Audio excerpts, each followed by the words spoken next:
আসসালামু আলাইকুম সবাইকে। আপনারা সবাই কেমন আছেন?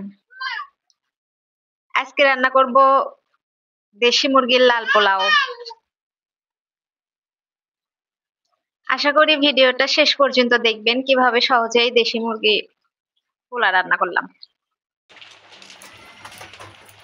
অনেকদিন হলো দেশি মুরগি খাওয়ার ইচ্ছা হয়েছিল, তো গোস্ত ফ্রিজেই রাখা ছিল। ভাবলাম পোলাও রান্না করে খাওয়া হোক। ফ্রিজের গোস্ত থেকে টাটকা গোস্তটা হলে ভালো হয়। তারপরেও ফ্রিজের গোস্তটাই রান্না করলাম। বাইরে প্রচুর বৃষ্টি হচ্ছিল, আকাশটা মেঘলা মেঘলা। আর বৃষ্টির দিনে পোলা বা খিচুড়ি অনেক ভালো লাগে।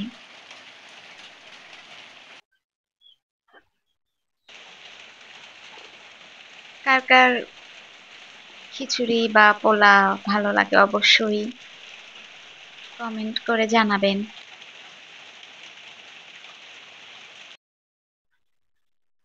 আমি এইভাবেই পোলাও রান্না করে থাকি। আপনারা এইভাবে রান্না করে খেয়ে দেখবেন আসলেই কেমন লাগে।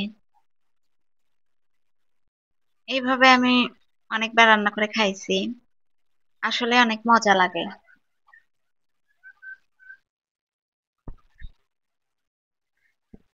তো আমি মুরগির গোশে সবকিছু দিয়ে মাখলাম, পেঁয়াজ যা যা লাগে, লঙ্কা, হলুদের গুঁড়া, লবণ, কিছুক্ষণ মাখে ভালোভাবে রেখে দিতে হবে। যাই হোক, আমার মাখা শেষ। আমি কিছুক্ষণ রেখে দিছি,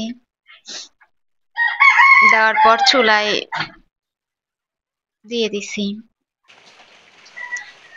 এদিকে পোলার চাল বের করে নিয়ে এসে ওগুলা রেডি করলাম।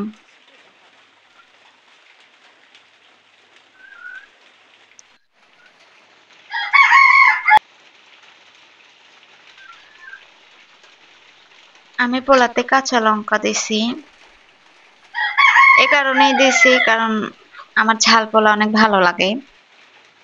আপনারা এইভাবে রান্না করলে না দিলেও হবে, শুধু লঙ্কার গুঁড়া দিলেই হবে।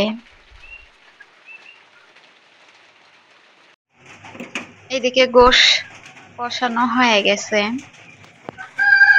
এখন আমি পোলা রান্না করব। এখন পোলার চাল কষাবো, তেল দিয়ে পেঁয়াজ দিয়ে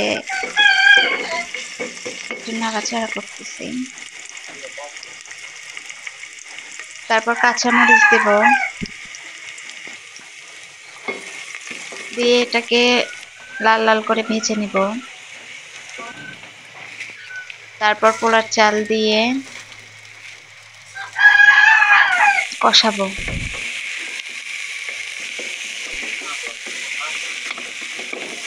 পোলাটা যত ভালোভাবে ভাজবেন, নাড়াচাড়া করবেন, তত ভালো হবে। পোলার ভিতরে এখন গোশ দিয়ে ভালোভাবে নাড়াচাড়া করব।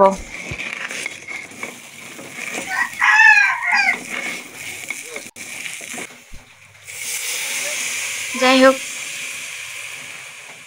রান্না আমার হওয়ার মধ্যে প্রায়।